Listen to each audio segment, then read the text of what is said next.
perfectionist, work till you drop mentality, and I did. I chose the hardest path I thought, which was heart surgery, probably for the wrong reason. I loved heart surgery, but I also liked the image that it projected. Now that's a Thomas Eakins painting, The Gross Clinic. For all you Penn people, Gross chose Jefferson to be the chairman because he wanted to start something new and something great. And so although most people think he's from UPenn, he's actually not. He's from Jefferson, Dr. Lombardo. But what was my life like? So just to sum it up, 7 years of general surgery, heart surgery, we're going, and then I get to the finish line and I start dropping things. I start feeling tingling in my body. I start stumbling. Here I am. I was captain of the U.S. Soccer team. I was a national boxing champion in Ireland, and I can't hold the cup. I'm dropping it. I'm stumbling. I have like 3 months left to finish my training. So I said, I'm just tired, you know, it's been a long 17 years. Anyone who's a PGY 17 might sound good, but there's an issue, trust me.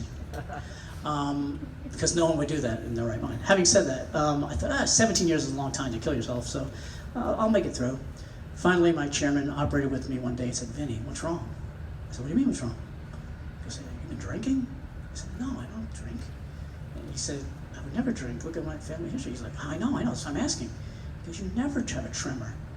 What is, so he said, Alex, the other fellow, someone called Alex right away, someone called Dr. So-and-so right away, took me into the locker room, sat me down and said, there's a problem here. And then I came clean. I said, look, this is what's been happening. He sent me right to the hospital at George Washington. They did a workup, they diagnosed atypical multiple sclerosis. They said I'd never operate again. They said, we can't, this contract you signed is now void.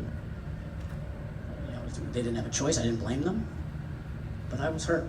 I went back and I remember Dr. Marini, who was here, he asked me some questions the first day he met me and said, oh, you've been out for a long time, you know all this knowledge and you were out 6 months. And I said, 6 months? I didn't say anything, I was like, 10 years. I was out 10 years, 3 years where I had physical illness and depression, and then 6 to 7 years of a catatonic, what I would call paralytic depression. And one day, my mother gave me that book. I woke up and I decided there's two things. I'm not living life. I was literally, and this is hard to say, I was the guy living in his mother's basement.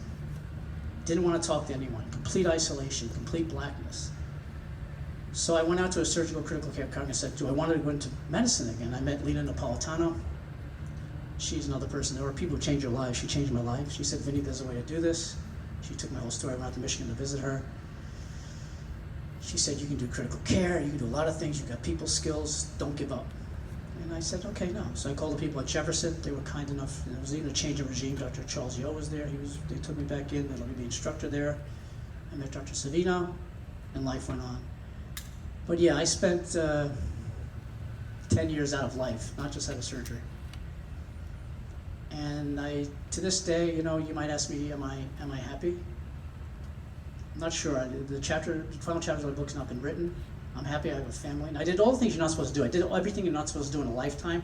I did it all in 3 months. I got married, I had 2 kids. Well, not 2 months, 3 months. 18 months. I got married, I did all this stuff, moved 5 times, you know, took financial hits, you know. While all my friends were becoming chairmen of departments and earning money, I was sitting in my mom's basement, not even collecting disability because I was ashamed. So I said, I wrecked my life, you know. But did I? No, I'm not. Look, I love my kids, I love my wife, I love all you here, and I love being here. So to me, that's a big, in terms of big picture, that's a win. Yeah, I think I've been successful. But is it what I envisioned? Absolutely not. Could it have been worse? Absolutely. So I'm very grateful and very thankful, and I'm very grateful for the support of all the people here. So again,